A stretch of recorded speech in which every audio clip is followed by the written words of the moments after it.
Кернен айтпаса керек, Кыргызда кыздын атылук, Кыргызда кыздын чачулук деп ансагандай тарых барактарында дагы мына ушул аял затынын чачына байланышкан олуттуу бир окуялар дагы болгон. Анда ушул туурасында кеп кылмакчыбыз. Биздин таңкы мейман түрмөгүбүздүн темасы салттуу билимди жайылтуу, Кыргызда кыздардын чач өрүмдөрү, анын түрлөрү, мааниси туурасында кеп кылганы конокторубуз келип калды. Тааныштыра кетсек, салттуу билимдерди алып жүрүүчү Бюгадича Орозалиева, Асел Кайнарбек кызы кийиз дүйнө көчмөн руху долбоорунун ассистенти, ошондой эле бизде 10 жаштагы коногубуз Сайкал Жусупбекова конокто. Кутлантаңыздар менен, кош келипсиздер. Студиябызга кош келипсиздер. Жаңы жылыңыздар менен, жаңы жылдын шаңы дагы деле кете элек. Эртең эски жаңы жыл. Өзүңөр жаңы жылыңар жакшылыктар келген жыл болсун кагалайындарым. Элге журтка келсин, эл ичинде эл үчүн кызмат кылып аткан өзүңөр өңдөнгөн уул кыздарыбызга келсин кагалайындар. Быйылкы кумайык жылы бардыгыбызга итти, ак караны, ачка токту, караңгы менен жарыкты бардыгына бирдей пайымдуу алып жүрөт. Адамдын досу деп айтат турбайбызбы итти. Ошондой адамдарыбыз келген жакшылык жылында бардык нерсеге пайымдуу, чыдамдуу, сабырдуу, боорукер болушуп, ошол жаңы жылдагы келген жакшылык кут берекелерин ар бирөө ошол тутуп туюнуп, кадимки байыртадан келе жаткан кыргыз ата-бабалардын каада салтын тутунуп туюнган азамат уул кыздарыбыз, бакубат карыларыбыз эсен болушсун. Батаңыз кабыл болсун. Анан баягы кыздардын чач өрүмү тууралуу сүйлөшөлү деп сизди бул жерге чакырып отурабыз. Анын ичинен өзгөчө бир чач өрүү салты. Мен билгенден 5 көкүл өрөбүз деп, анан кийин турмушка узатканда кызды дагы чачын 2 өрүмгө таштап, ошонун философиясын кененирээк бизге ачып берсеңиз. 5 көкүл маңызы. Арбаңыздар кадырлуу каада күтүп салт сактап келген касиеттүү кыргыз элибиз байыртадан эле ушул жашоосунда мындай салт сана, ырым-жырымдар, каада салт менен жашап келишкен. Күнүмдүк турмушунда деле ошо салттарыбыздын бири чач өрүм болуп атат. Чач өрүмдү кыздар ушул жана 2-3 жаштан баштап эле ошол жашка чыгып калганда эле кыздардын чачына дегенде төбөсүнө коет эле такыядай деп.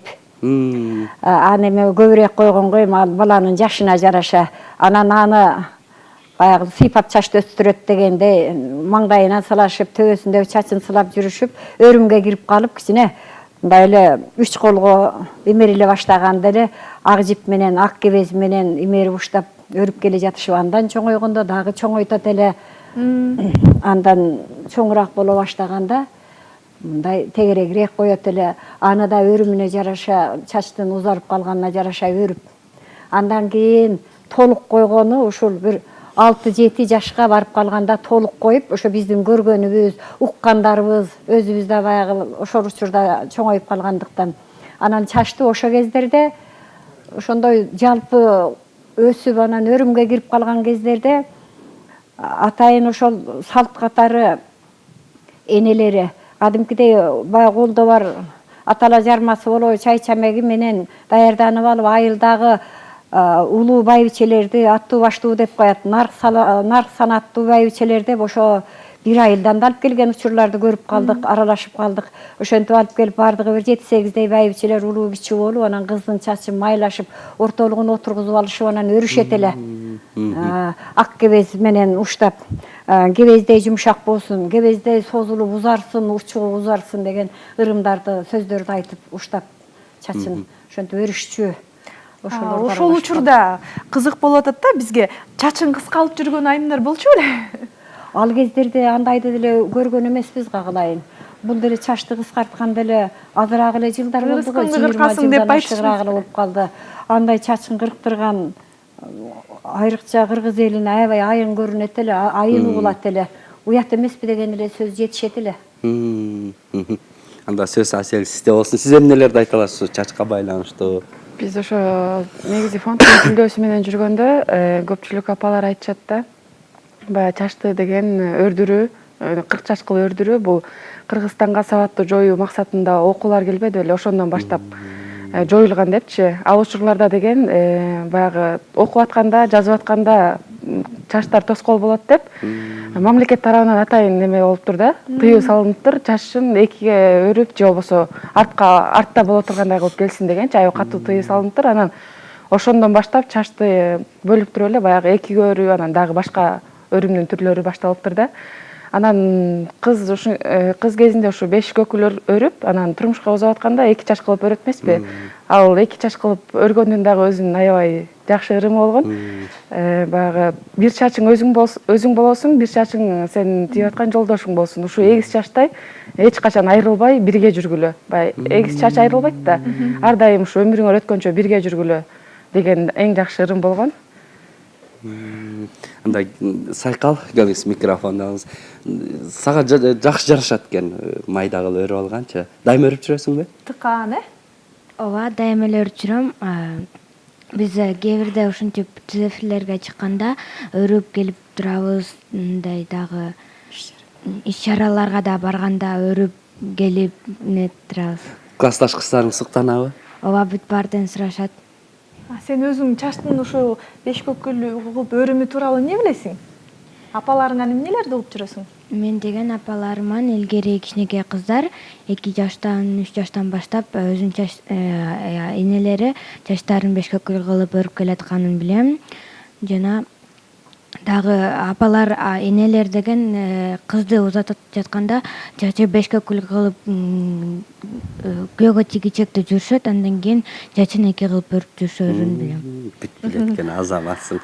Ошо салттуу билимди алып жүрүүчү катары жайылтуу кандай болуп жатат? Жайылтуу мына жакынкы жылдардан бери бул боюнча атайын сабактар болбосо дагы кызыгып уккандар, чачтарын өрдүргөндөр жогорку окуу жайында деле болуп атат кагылайын. Айрыкча эми өзүңөр баягы жайылтуучулардын сап башындагы балдарсыңар, ошондо кыздар, студент кыздар, бүткөн кыздар деле эми турмушка чыга электери өрүп, үкүсүн тагып, тебетейлерин кийишип, аябай кызыгып атат. Кудай кааласа, мен ойлойм, ушу кадимки кыргыз ата-бабалардан келаткан салтыбыздын бул дагы болсо кайта ордуна келе жатканы деп. Биз бала кездерде ошону көрүп, угуп чоңоюп калганга ортолукта бир өзүбүзчө эле бир көкүрөгүбүз түпөйүл болуп жүргөндөрдүн катарында элем. Азыр бир кыйла жакшы болуп калдым. Ушундай чач өрүлгөн көйнөктөр, ушуларды көрүп, тиги силердин телевизоруңар, радиолордон көрүп укканда аябай мындай мага бир энесин көргөндөг баладай болуп, биз ошол учурда жашап калганга ошондой сүйүнөм. Ошол эле баягы чачты кыркуу кандайдыр бир намыска шек келтирүү деп түшүнүшкөн да. Бул кандай тарыхый фактылар бар? Биз билгенде мына ушул Курманжан энебиздин келини Асел айым тууралуу бир тарыхый фактын билебиз. Дагы кандай фактылар айтылат? Кандай учурда мына ушул намыска шек келтирген учурлар болгон? Же атайлап кырккан учурлар болгонбу? Мен бала кезде окучу элем, 1 айыл болгондон кийин эле бардыгыбызга эле сурашып кетсек эле бир тууган элдерибизде, бир туугандарыбыз ошо киши мурда кудалап койгонуна барбай, анан да ата энесиби айтор башка бирөөгө турмушка чыгып атканда намызданып, теги мурунку кудалап койгондун туугандары чачы 4 бөлөк өрүлгөн экен, аябай чоң. Жоон болуп чачы. Ошонун бир бөлөгүн өрүп, кесип алган экен. Ошону биздин апаларыбыз курактуу, аябай сөз кылышчу. Анан карай берчүбүз бала кезде. Чачы бар бекен, жок бекен деп ошондой болгон экен. Ошондой нерселер болгон экен да, кагылайын.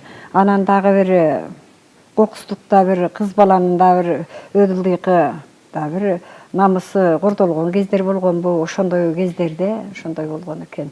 Ал эми бир кылымдарда ошол учурларда эле бир катуу намыстан ошондой болгон окшойт. Эми угуп калдык, көрбөсөк дагы ошону айтышат эле, аябай катуу намыстуу иш экен ошол.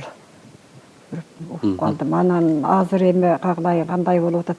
Жана биз аралашып жүргөндүктөнбү, укканданбы, азыркы жана чачын жайылтып алган биздин жашыбыздагыларга абдан жаман көрүнөт экен. Жок дегенде байлап алса да билинбейт экен. Анан таптакыр эле мүрүгө жеткирип жаап алган, ал бир кыргыз элинде жаман нерсенин жишанасы деп айтылат экен. Сайкалдын чачынын бир тутам жери өрүлбөй туруптур, муну көрсөтөйүн деп камдап койгон окшойт. Ушул жерден өрөлү деп кыздын чачын кырк өрүм, эми баланын жашына жараша, анан мына чачтын өзүнүн ичке жоонуна жараша өрүлүп жүргөн. Сайкалдыкы азыр эми Кудайым буюрса 40 өрүмгө жетип калды. Өзү дагы чачы дагы жакшынакай экен. Кайраттуу деп айтып коюшчу. Сулап. Мен жанатан бери ак жипкенди басса кебезден атайын жип жазылат турбайбы? Ооба.